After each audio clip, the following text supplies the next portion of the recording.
Media पर जब हम लोग देखते हैं तो वो हमें नजर आता है कि सभी जगह पर जो है हर वर्ग पीड़ित है। महिला उत्पीड़न में राजस्थान नंबर 1 हो चुका है, बलात्कार में नंबर 1 हो चुका है, बेरोजगारी में नंबर 1 हो चुका है। आप देखिए शिक्षा और चिकित्सा में इतना पिछड़ गया है जिसे पार पाना बड़ा मुश्किल है। हर तरह की व्यवस्थाएं प्रशासन से लेकर सब तरह की व्यवस्थाएं पूरी तरह से चौपट हो चुकी है और ध्वस्त हो चुकी है। इसका सीधा से सीधा कारण है कि राजस्थान की कांग्रेस की जो सरकार है वो अपनी सरकार अपने लोगों को अपने मंत्री जो है आपस में अपनी कुर्सियां बचाने में लगे हुए हैं। प्रदेश के मुखिया असंवेदनशील हो चुका है क्योंकि उसे अपना खुद का ही पता नहीं है कि वो कब तक मुख्यमंत्री है। लगातार 4 साल से वो भी इस बात का संघर्ष कर रहा है और आप देखिए जयपुर से लगातार दिल्ली की दौड़ लगाता रहता है और जैसे दिल्ली से जयपुर आता है क्यों वहां पहुंच जाता है। ये चूहे बिल्ली का खेल इस सरकार के अंदर लगातार चल रहा है जो हम लोगों से छुपा हुआ नहीं है और एक दूसरे पर छींटाकशी स्वयं मंत्री ही आपस में कर रहे हैं। और आप देखिए हर जगह पर जहां भी कांग्रेस का विधायक है उसे ही मुख्यमंत्री बना दिया गया है और वही अपने निर्णय ले रहा है। इसलिए भ्रष्टाचार चरम पर पहुंच चुका है और भ्रष्टाचार की भेंट हर वर्ग हर पीढ़ी जो है उस जो है बात उसे सहन कर रहा है। इसीलिए इस जंगल राज को, इस प्रशासन को, इस कांग्रेस की सरकार को हमें उखाड़ कर फेंकना होगा भाइयों। और उसमें हर ग्रामवासी का जो धौलपुरा का जो ग्रामवासी है उसका सबका सहयोग लगेगा। हमारे स्थानीय विधायक लगातार हमारे मुद्दों को लेकर सरकार से लड़ रहे हैं लेकिन फिर भी उस लड़ाई में कई बार जब ये संघर्ष करते हैं तो उस लड़ाई में कई बार जीत होती है लेकिन ज्यादातर विफलता भी मिलती है। और उस विफलता का कारण है कि कांग्रेस चाहती नहीं है कि जहां भी बीजेपी के विधायक है वो कुछ काम करवाएं और लोग उसको माने।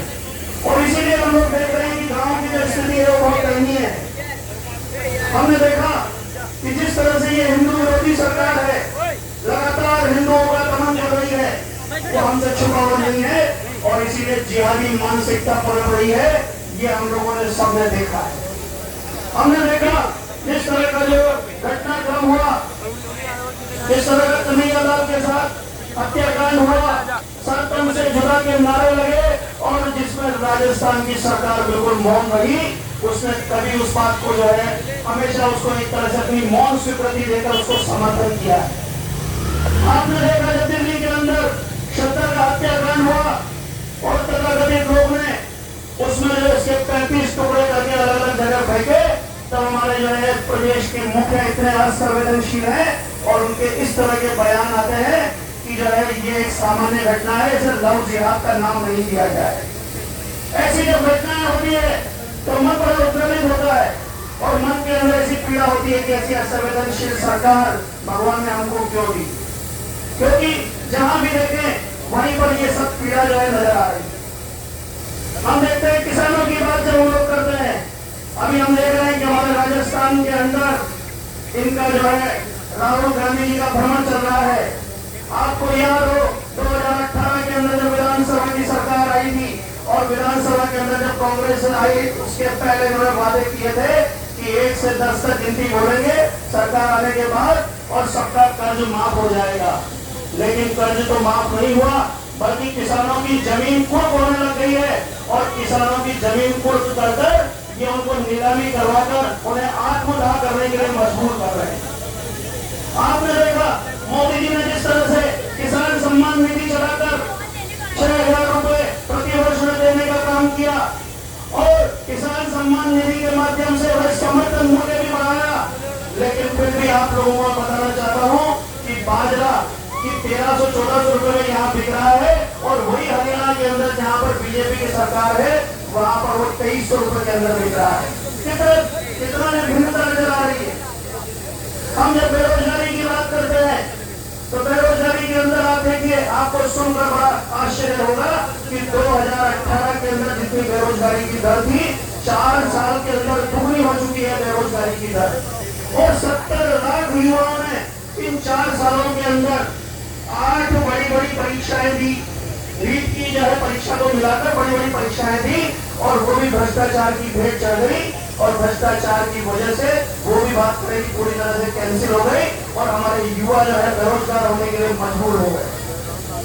आपने देखा जिस तरह की जो है सरकार की जो नीतियां चल रही है, उन नीतियों का हमें खुलकर विरोध करना होगा भाइयों, और हमें कंधे से कंधा मिलकर जो है चलना होगा और बीजेपी के हाथ को मजबूत करना होगा।